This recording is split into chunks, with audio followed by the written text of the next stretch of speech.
Everyone, so today I wanted to share with you guys a little tutorial on how to repair broken doll legs. I unfortunately had an issue with two of my old dolls when I was going through the containers and, dressing people or photographing people. My Brooke Shields doll and one of my vintage talking Barbies both decided to lose a leg. But it's a great opportunity to show you guys how exactly I fixed this problem, because believe it or not, you can reattach legs on certain types of dolls. This won't work universally for every doll with a broken leg because there's different types of articulation. So, excuse my naked Brooke Shields doll, but basically this works on the dolls that their legs go up and down. Just one motion, not the dolls that have the extra hip articulation. So this has helped me fix a lot of different dolls, like my talking Barbies, my Tyco dolls, because a lot of Tyco dolls have a tendency to have popped legs, and like lower quality dolls like Brooke Shields. And I've even had issues with some of my older Barbies like Superstar. Sometimes their legs just, break with age, and it's a really easy fix. You don't need to get a new body, and depending on the quality of the doll to begin with, this repair can last a significant amount of time. So I'm going to show you guys what I use, and without further ado, so this is my setup. I'm at the dining room table right now. So as you can see, you're going to need your doll and her leg, a bowl of like hot water. It needs to be hot. Think like if you're doing a boil wash on a doll, how you want the water to bubble a bit. That's how hot you need it to be. Some kind of glue. This is the super glue I use. It's Loctite Gel Control. I like the gel glues because they are easier to manipulate. Some flathead screwdrivers, which, if you don't know, flathead screwdrivers mean ones that have like a flat top here, so that way you can get into the hip joint and get the broken piece out. Obviously you'll need a smaller size than this, and a pair of tweezers to help get the little joint out, as well as a towel for your work surface. So basically the idea of this is you're going to heat up this part of the leg. There's like a little broken piece of plastic in here that lines up with this hip joint. That's what you need to get out, and that's what you're going to glue on. So I'm going to put both of my legs in the water. And this will take, a minute or two for it to soften up enough. You want to make sure it's soft enough, because if it's not, then you're not going to be able to get the little piece of plastic out easily. This is a great way to repair a lot of different things. If I need to get a doll a new body, I will soak the head in hot water to really get the plastic flexible so it comes off the joint without risking breaking the neck. So it's definitely something to keep in mind. I'm going to see if these are dry, soft enough yet.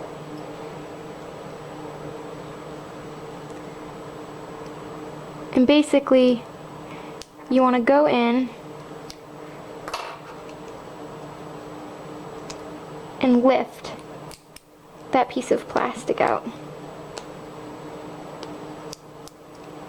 And it might take several attempts. You might need to reheat your water. So you can see that talking Barbie was like fused together at some point. That's why her plastic looks all weird around her hip joint. That's part of the problem why she always breaks.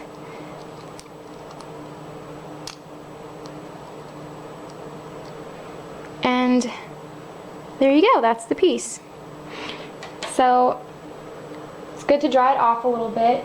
You don't want to lose that piece. That's what's going to help it stay together. So the next part would be gluing. So basically,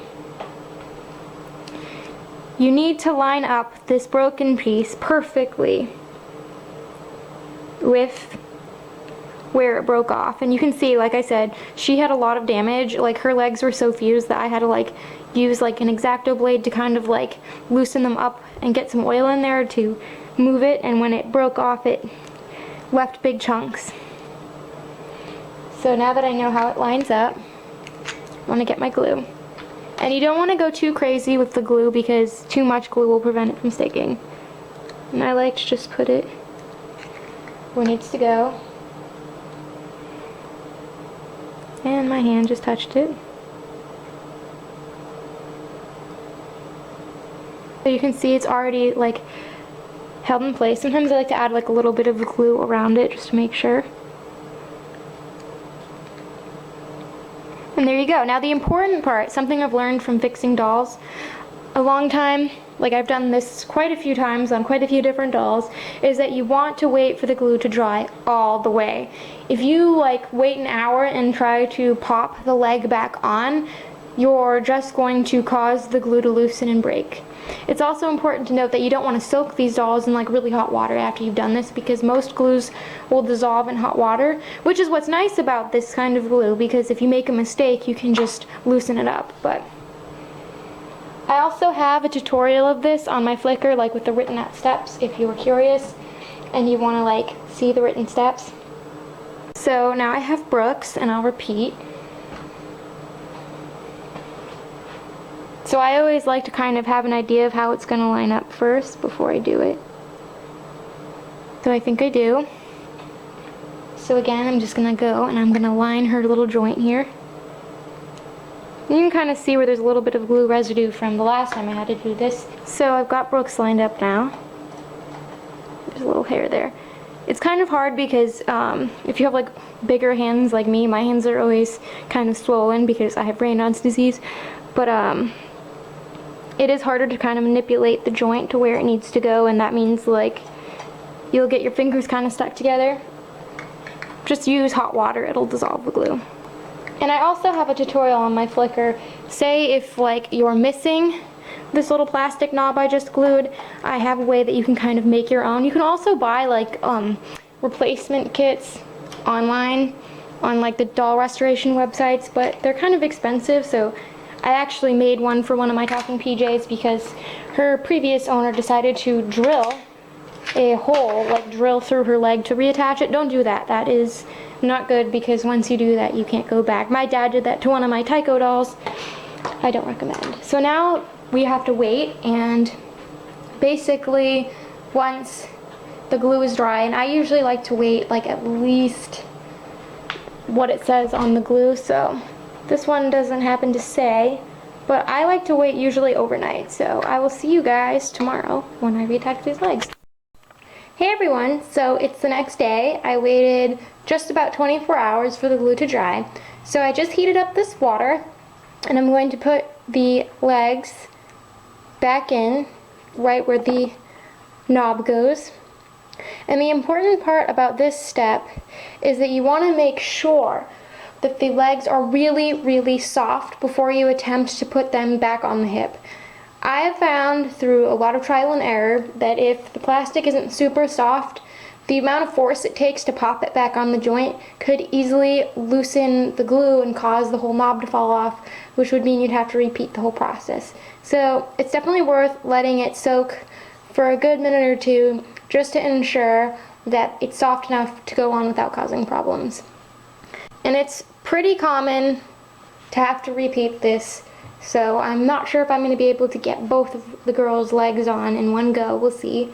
If not, I'll have to do it again, but eventually you will prevail and you will be able to reattach the leg. It's just a very persnickety process, and you can see here the glue has dried. Brooke's got a kind of like funny looking joint. It's at an angle, but that's how it lined up. These two dolls are particularly tricky because Barbie has a lot of damage, as I showed you before, on her hip joint, and Brooke is just a really poor quality doll, so this might not be that easy. So this is pretty soft now. So you want to line it up, and then you want to push it on. Because Barbie has a warped hip area, you can see it doesn't line flush, but it is tight. I don't want to move it too much until it cools, but that's just how my Barbie is. If it was a doll that didn't have damage, it would line up right. My PJ doll, one of my talking PJs, is the same way. It's just because there was previous damage to the hip. So now it's Brooke's turn.